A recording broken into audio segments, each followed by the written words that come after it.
Assalamualaikum warahmatullahi wabarakatuh. Kembali lagi di channel Nasihat Kehidupan Misteri. Pada video kali ini kami akan membahas tentang pohon kehidupan.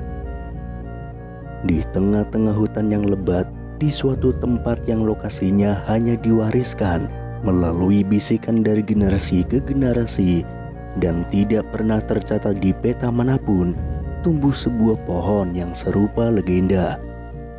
Tidak hanya besarnya yang menyaingi konstruksi teragung buatan manusia, tapi aura misteriusnya pun melampaui kehidupan duniawi.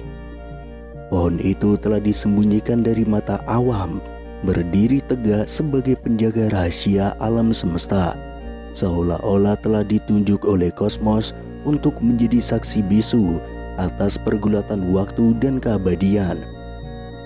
Pohon itu menjadi pusat dunia, tetapi juga simbol dari keberlanjutan penghubung antara bumi dan langit, antara manusia dan ketuhanan.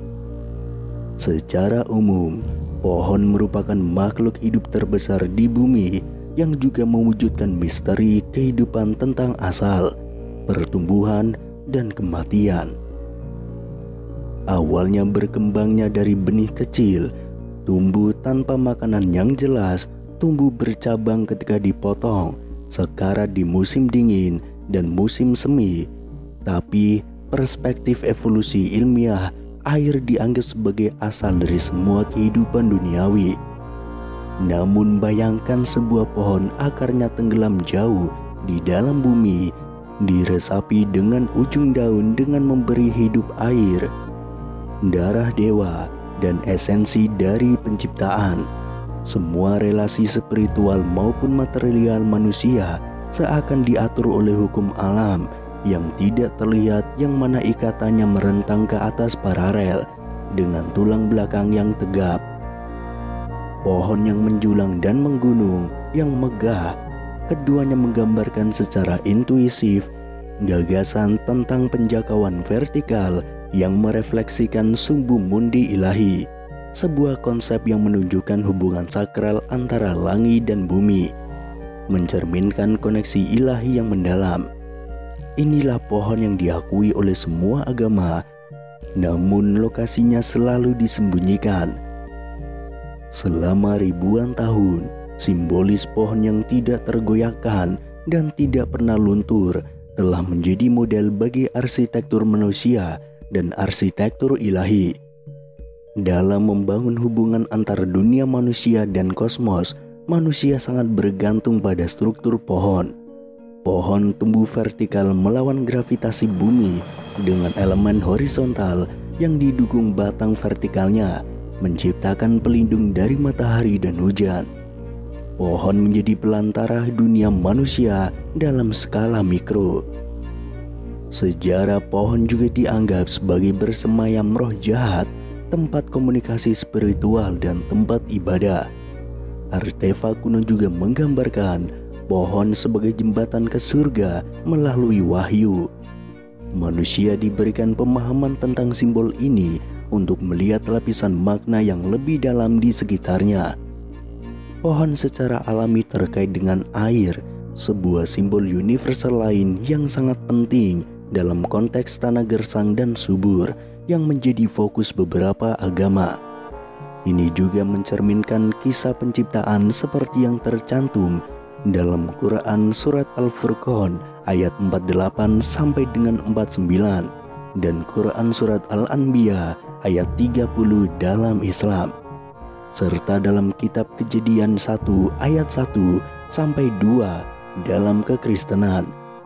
Teks Hindu seperti Badaranyaka Upanishad 1-2 juga merujuk pada hubungan antara pohon dan air dalam konteks penciptaan.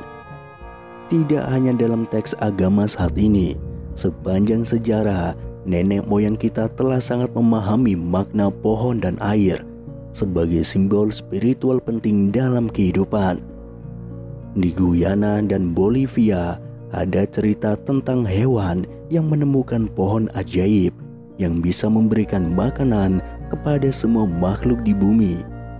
Hewan-hewan berusaha untuk menjaga penemuan ini dari manusia, tetapi akhirnya manusia menemukannya dan menggunakannya untuk menghasilkan tanaman pangan di seluruh dunia.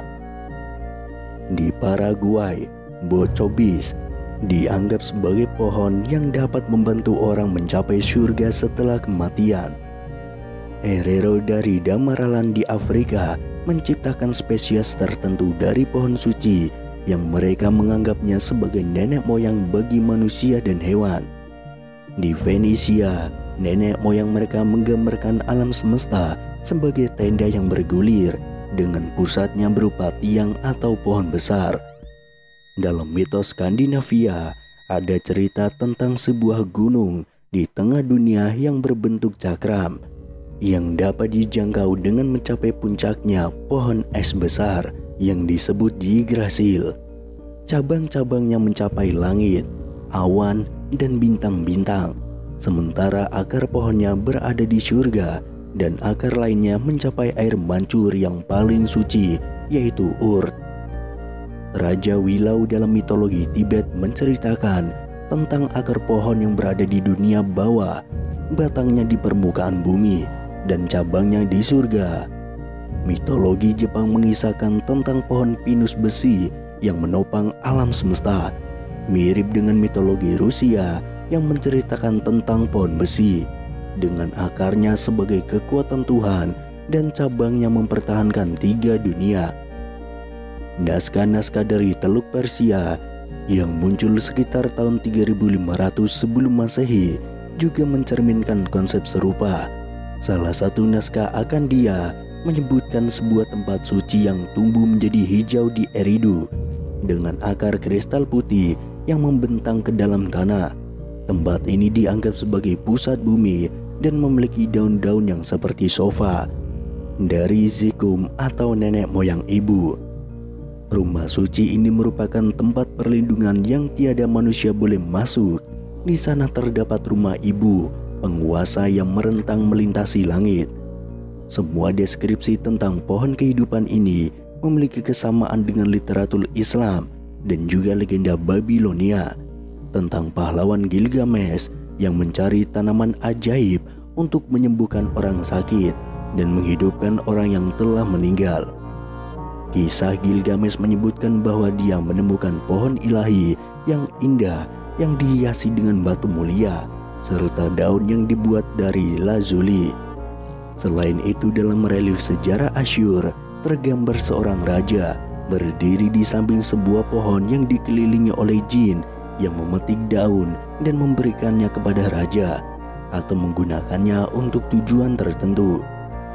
Demikian pula di Mesir, Firaun sering digambarkan berdiri di dekat pohon dengan makhluk gaib. Kosmologi Mesir meletakkan pohon ini di tengah-tengah alam semesta dengan dewa matahari Banu berada di cabang-cabangnya. Pohon ini memiliki peran penting dalam tradisi Yahudi dan Kristen, menciptakan ikatan antara kehidupan, kesuburan, dan kebijaksanaan.